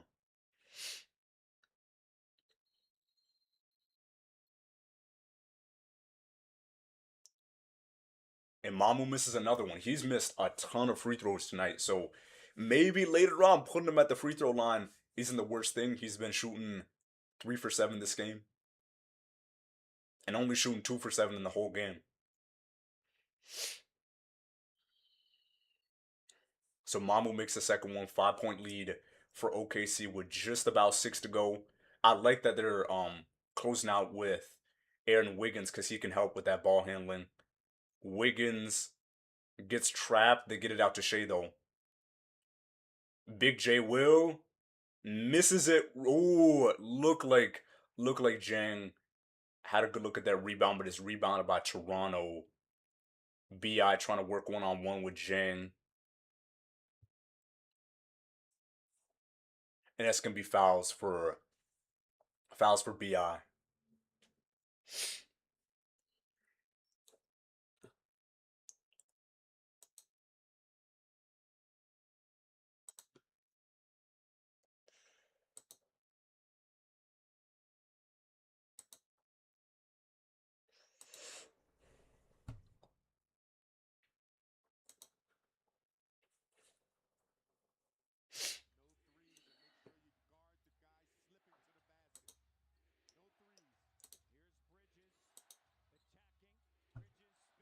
And I don't think Scotty's defense has been as like as standout as it was in his last game. But last game when he was playing, I think he was playing Portland. It was maybe it was Portland. It was some. It had to have been either Portland or a different team. But when he was playing defense in that matchup, he was playing elite level defense. Like I was talking about during that stream, how Scotty, he's not the type of player who's gonna win DPOY. Big part of it is just Wembenyama exists, so it's gonna be kind of hard to get any DPOY when he's around. Bi ends up missing, and it ends up going OKC's way after that rebound. But Scotty's one of the best defenders in the league, and it's really impressive with him too defensively because he has a ton of responsibilities. Like he has to facilitate. He has to be the guy who's gonna get to the boards when there's no Pirtle out. Even when there is a Pirtle, even when there's Pirtle on the floor, he's also got to be the guy who needs to rebound. So the fact that he can play as high level of defense, Wiggins misses that three, rebound Scotty. It's just even more impressive that he can have that high level of defense with those other responsibilities too. Mamu with a good move in the paint. So it's gonna be 91-94. Under 5 minutes ago. It's getting close. Shea hasn't gotten the ball since he's been back in, or hasn't taken a shot. Shea over to Kenrich, wide open for three. Misses. It's wide open. It's wide open. You're doing what you're supposed to do. You're just not making it. And Walter with a good move around SGA, curling off that screen. But yeah, it's frustrating. It's frustrating because uh Kenrich had as open of a look as you're gonna get.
Okay, so closing minutes. Let's check out what the lineups are for both teams right now. I mean, it's under five to go, probably like 4:30 or something. OKC leading, I think by two, right? Or leading by one. Yeah, leading by one right now. It's gonna be Shea, Dort, Kenrich, Chet, and Wiggins, and on the other side's Walter, Shed, Bi, Scotty, and Mamu. Tough bank shot by Lou Dort though. 93-96. And yeah, under four to go. So it's getting close. It's getting close. Scotty with the ball up top. Biaz trying to get open, but Ludort's doing a really good job of denying him. You gotta watch out for that three. Shed gets a good dunk look for Scotty right there.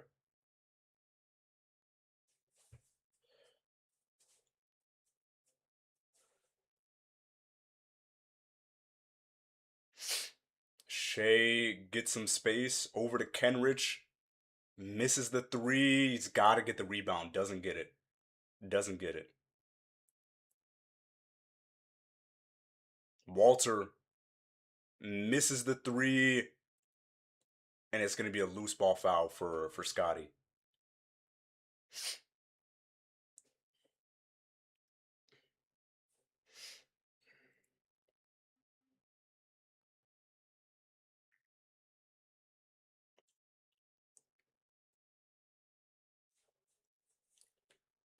And yeah, Lou Dort's had a big game, a really big game. But they gotta. The thing isn't playing defense on one possession. You gotta come out with the rebound. That's gonna be the biggest thing. OKC's had tons of possessions where they've stopped Toronto, but it doesn't matter if you don't get the rebound. And miss shot and rebound. So OKC with the ball up by one. Wiggins, damn. Wiggins just loses control of the ball. That's a really bad turnover. And Barnes ends up getting fouled. Yeah, I don't know what happened with Wiggins right there.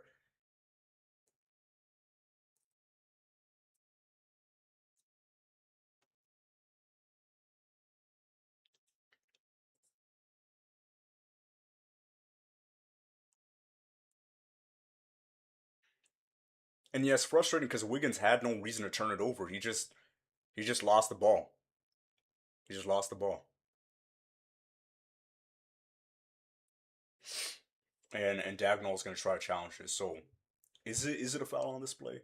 But yeah, again, I don't know what was happening with Aaron Wiggins.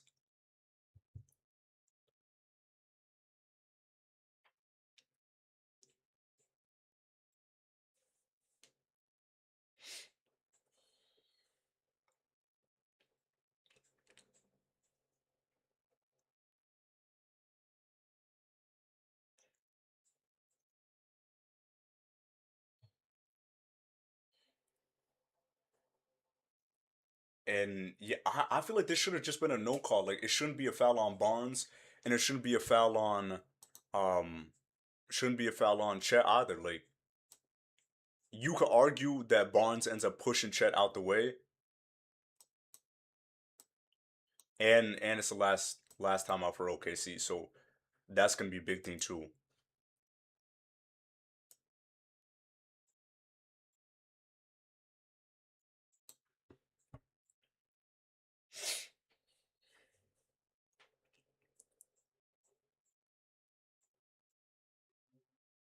Okay, let's see.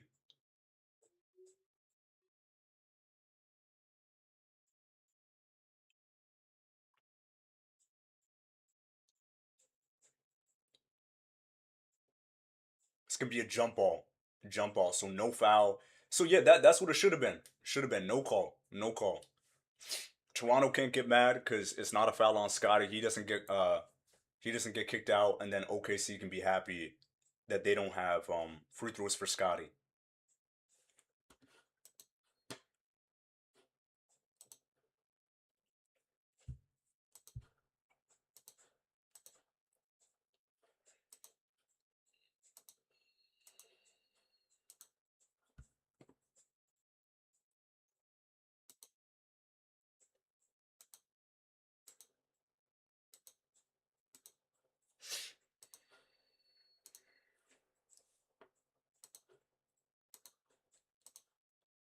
And yeah, just trying to see who's gonna win this jump ball right here because it's gonna be a huge possession that could swing either way. And okay, so is this gonna be? Oh, it's gonna be a violation on Scotty, I think.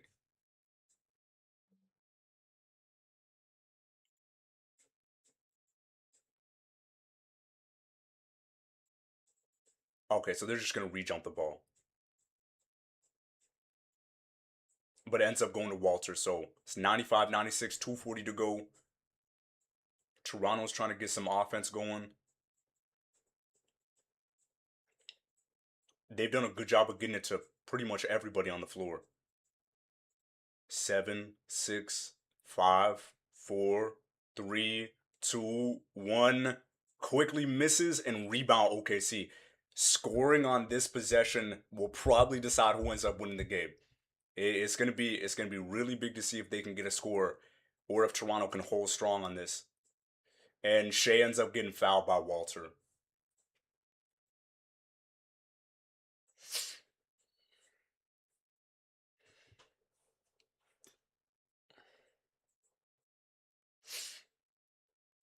And yeah, really low scoring game tonight. 95-96.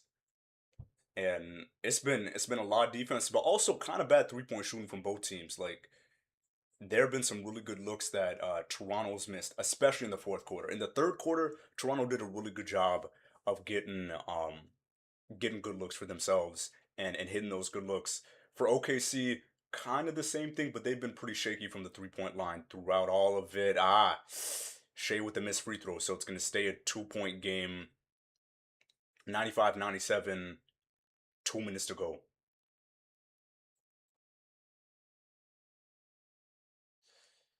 Over to BI quickly. Three. Hits the three. Hits the three. So now they're up by one.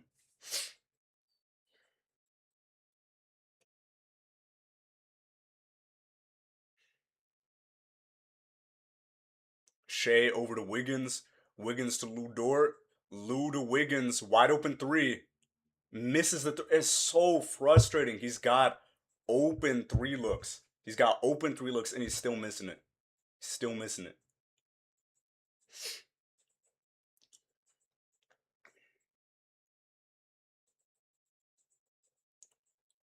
Quickly, another three. Another three.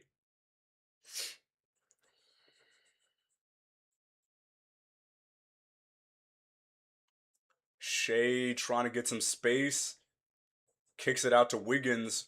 Wiggins over to Kenrich, who airballs the three, but Chet ends up getting the lay-in. I don't know why OKC is struggling so much from three when they have good looks. I don't know what it is. I don't know what it is, but it's a 2-point game. 46 seconds to go. They got to get a defensive stand. Watch out for these wide open threes off of drives and kickouts because that's where they've been getting it. And miss one. Dort ends up getting the rebound. Okay, so 2-point game. Uh, Toronto up by two right now. 33 seconds to go, and I say just go to the basket because your 3-point shot. I don't want the game to be decided on a shot that you've just not been hitting all game long, unless it's from Shea. If he ends up missing the three, making the three, that's fine because you got to rely um on your guy, your go-to guy. But it's not look good for this team on the 3-point line. They've had a lot of opportunities to push it into um into a way easier game for themselves. Like it's been bad transition defense, and a big part of it's been um, bad shooting.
Okay, so we'll see what OKC ends up trying to get on this possession.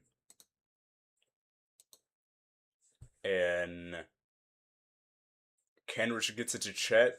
Chet looking for a jump shot, and Scotty blocks it. Scotty blocks and rebound by Barnes. So just a couple of seconds going,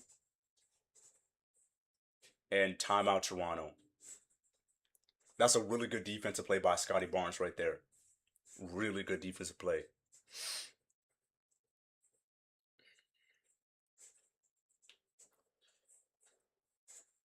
So that means you're going to have one more defensive possession or just try to really quickly foul. But you put yourself in the situation because of bad 3-point shooting. Like you've had opportunities to get yourself a better win.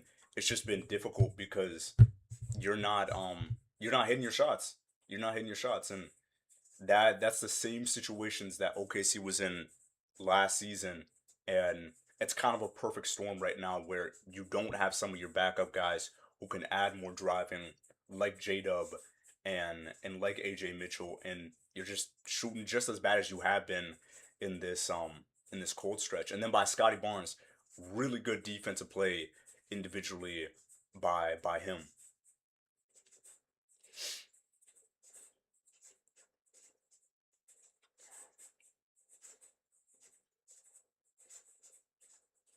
So I think if I'm Toronto, would you just try to go for a dagger and try to hit a three, or or would you just try to use as much clock down as you can? Because there's 18 seconds on the shot clock, 20 or 18 seconds on Toronto's clock, but 21 seconds on the game clock. So OKC can play heads up defense, but it's gonna be hard to. Scotty all the way in the backcourt,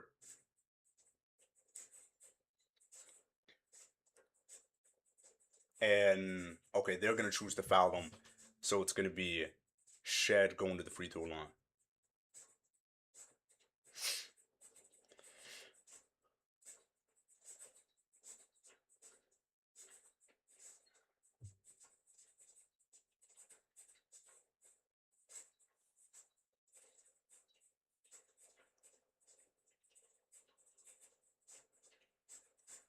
Shed misses one. Okay, okay, OKC has a timeout. That means if Shed makes his free throw, they're gonna have an opportunity to tie it and go to overtime. Unless unless Shed misses two. But if he misses two, offensive rebound. You gotta get that offensive rebound in.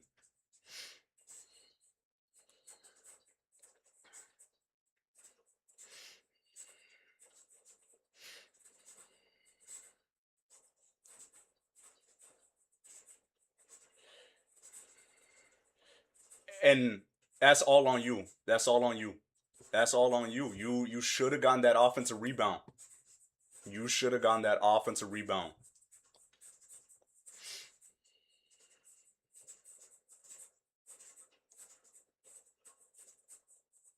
And J Will didn't box out Scotty. He didn't box out Scotty. So if OKC loses this game, it's gonna be simple. Quickly with the free throw.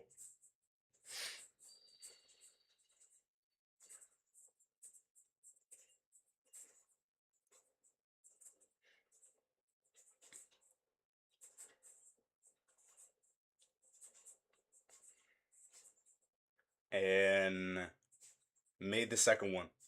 They should have got that rebound. They should have got that rebound.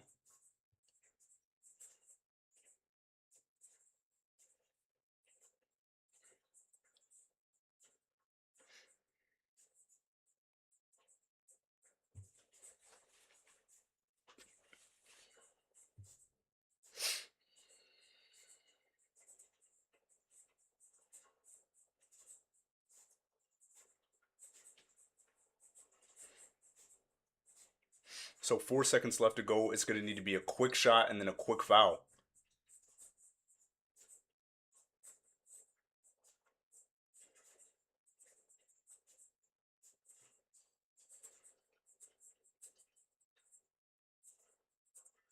And he makes it, but it doesn't matter.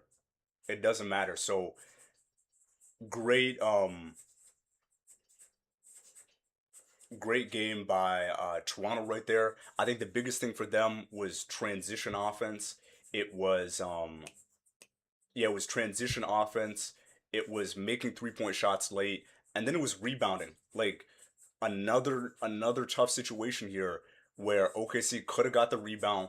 They could have gotten a good spot, and they weren't able to get that rebound. So it's going to be tough back-to-back losses and back-to-back close losses. So it's going to be a big adjustment for OKC as they go on the road against. I don't know who they're going against. They're going.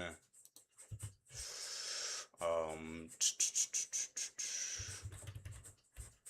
they're going against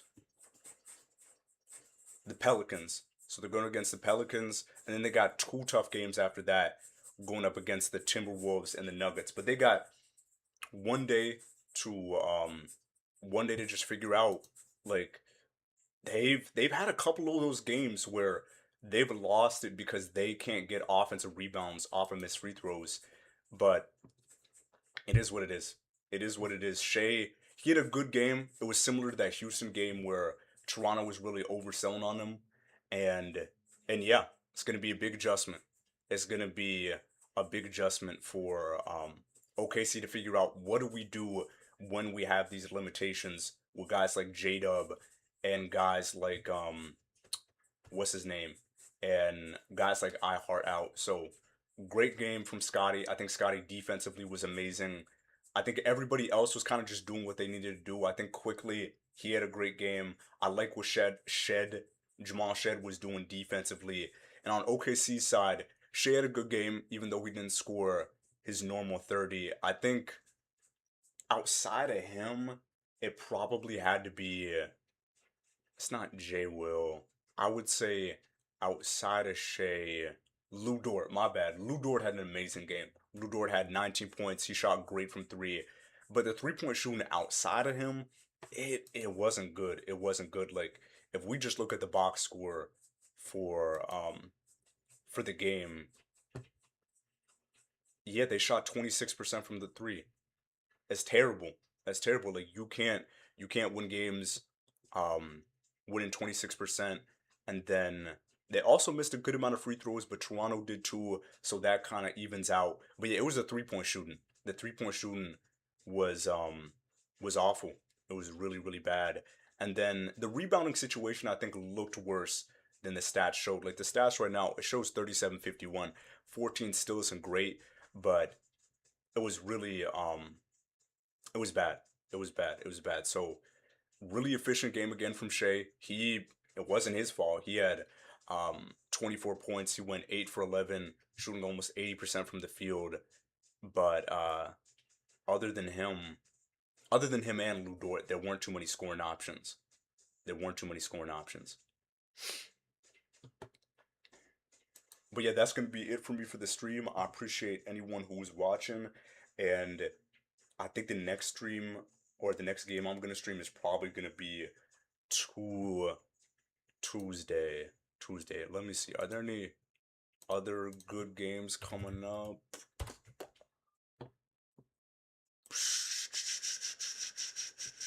Um, I mean there is the Portland Celtics game that could be pretty good. You know, Anthony Simons, matching up against his old team. Hopefully Denny would be back too. So maybe that game, maybe even that Philly Charlotte game. I know it doesn't seem as high profile as some of these other games, but Charlotte has been really good this season.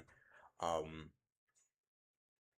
but definitely on Tuesday, there's a big game between Detroit and Denver.